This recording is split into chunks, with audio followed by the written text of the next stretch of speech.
Why does every game have to use the word wild lately? Hunter, Call of the Wild, Witcher 3, Wild Hunt, Zelda, Breath of the Wild, Wild Hearts, Horizon Zero Dawn, Frozen Wilds, and now we have Monster Hunter Wild. This word is driving me f***ing wild. Although any title starting with a W in this case would have been annoying, because now when we write Monster Hunter Wild in short, it looks just like world, and adding an I would also not work because of Iceborne. Great! Guess we'll just type out the whole word every single time. With that out of the way, imagine releasing a video about Monster Hunter Wilds, the successor to Monster Hunter World, right after the video saying that World is the worst Monster Hunter game. Yeah, gonna do it anyways. Well, if you don't like World, you'll probably not like Wilds either. See, sometimes I wonder why I still bother explaining myself if all the people bitching about this stuff don't even try to understand me. But here it is because I want to get it out of the way. Listen closely. I never said World was a bad game, and I never said I didn't enjoy the game. Now, to the predictions. Is this a second weapon on the mount? Meaning you'll be able to take 2 weapons on a quest? That would be nice. Yeah, probably not gonna happen. Considering the sheer size of some weapons, it might not fit. It looks like a bowgun, but I don't think it is an actual weapon. See, if you'd be able to have a second weapon on the mount, then what would happen if you pick a lance or a switch axe for on the mount? That wouldn't fit now, would it? But then, what is it, Dusk? Well, I think this bowgun looking thing right here is actually gadget that shoots a net. Go, gadget, lasso! Go, elephant, go! But why would we need a net? We already have the slinger, right? Well, Capcom said that they will put a lot of emphasis on the ecology in Monster Hunter Wilds, and as we established before, not all weapons would fit on a mount, so this could very well be a bigger version of that net. That seems a bit unlikely. Well, that's exactly what I thought when I first heard it, but you think I really pulled this idea out of my astronomically big brain? Because I didn't. Gaijin Hunter did. See, Gaijin Hunter made a video on the mount. Go check it out, by the way, that's actually a really good video, and showed old designs that Capcom made years ago that are way too accurate not to be true to what is shown in the Wilds trailer. So yeah, I do think it's a net shooting bowgun because of this. And at first it sounded kinda boring. Now think of the possibilities. Catching and taming small monsters. It'd be really cool if you could get a different mount this way, perhaps. Capcom, make it happen. But who knows, they'll probably just sell them instead. The inventory, or the bags on the mount. What about the inventory? Will we have infinite refills like we did in World and Rise, where you could just go back to camp like a little bitch? Well, I think that you get some spare potions on your mount, but to get a proper refill you would have to head back to base. Which leads me right into the next topic. Will Wilds be open world? Oh boy, the question we have all been asking. Well, yeah, sort of. I do think that there will be a load screen when you head into town, but that will be the only one. So when you enter the world, you will get access to all the biomes without loading screens, aka guiding lands on steroids. So is that open world? I'd like to say so, but you be the judge. Next up, camping or towns like we had in 4U that were just set in stone. Well, I think we will get both.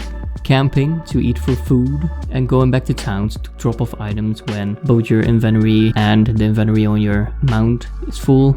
You will also have to go back to town to craft gear probably, because I don't think we're gonna have a smithy on the go, although that's also possible. But I don't think it's gonna happen. This leads me to think that we'll keep our 16 player lobbies but still limit quests to 4 players for balancing reasons.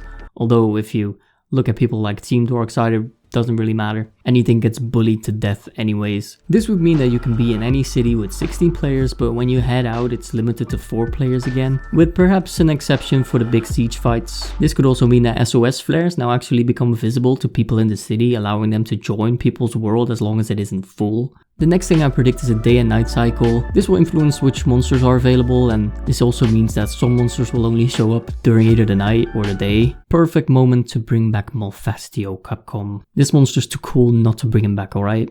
Day and night cycle. Perfect excuse, make it happen. Now, we're obviously getting a new Thunder Elder Dragon, which will be kind of serpent-like, I assume. This is quite obvious with both the logo and the amount of thunder that's visible in the trailer. The logo shows 2 serpent-like creatures kind of moving around each other. Imagine they turn out to be Ibushi and Narwa. Everybody's favorites. For real though, I don't hope that happens. In fact, I don't think that's going to happen because I think the story will be about the two serpents fighting. You see, if you look at the logo closely, you can tell that they both have a different color. And in the trailer, it seems to me that one monster is causing the storm and creates a dust effect. Which, by the way, nobody seems to have any idea what it is, but it kind of looks like the effluvia effect if you ask me. Did we really forget about that already? And the other Elder Dragon makes it disappear and even makes plants grow. So yeah, it's like death and life, water and fire, Will Smith and peace.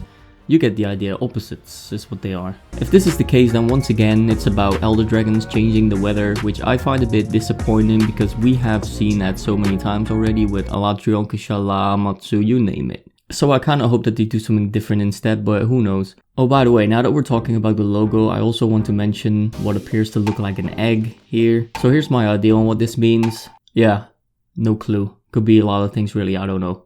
Moving on. My guess is that we'll still have random decorations and craftable charms, or talismans, or necklaces, or stuff that comes from random rocks. Well, you know what I mean. Even though random charms are better.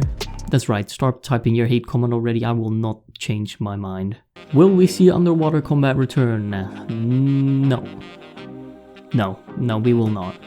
All you swimmers out there, go do your little dive bomb somewhere else. I don't think we'll see a return because they would have to create underwater combat animations for 14 weapon types with potentially even more attacks if they add switch skills, just to create a system that most people hated in the first place. Yes, some people liked it, but most people didn't. Capcom said that they would not talk about Monster Hunter Wilds until summer 2024, which would mean that they wouldn't talk about Wilds on their 20th year anniversary in March. Most people instantly said that they're definitely gonna talk about Wilds, implying that Capcom lied. I, however, think that if they have enough other things to talk about, that they don't need to talk about Wilds. They can reflect on literally 20 years of Monster Hunter and even held a poll on people's favorite monsters and mentioned that they will talk about that as well. So they don't have to talk about Wilds, they do have enough other things to talk about. However, if they end up talking about Wilds, and I'm taking a really wild guess here, it will be them introducing a new weapon type. I know, they said they were not going to do that, but they also said that they were not going to talk about Wilds at all until summer 2024, and nobody seems to believe that. Now, before I end this video, I want to tell you that these are just my predictions and not what I actually want, because I could make a whole separate video about those things, but instead I decided to list them in a compact format. You're welcome. The things I would like to see added in Wilds: Kurapeko, Lagiacrus or Ivory if there's no water, Malfestio like I mentioned before, no more RNG weapons, day and night cycle, more emphasis on multiplayer, getting rid of the SOS system or reworking it, putting people together after they did a quest, no more waiting for annoying cutscenes when trying to join people, no more microtransactions, that's never gonna happen. If it's truly open world, then accepting multiple quests at a time, random talismans instead of random decorations, no more infinite refills, no more mantles, no more clutch claw, bring back switch skills, and negative armor skills just to piss off the noobs. Alright, so let me know what you guys want to see in Wilds down in the comments, or what you don't want to see, and nobody will read it. Just kidding, alright? I read everything, alright? Alright, peace.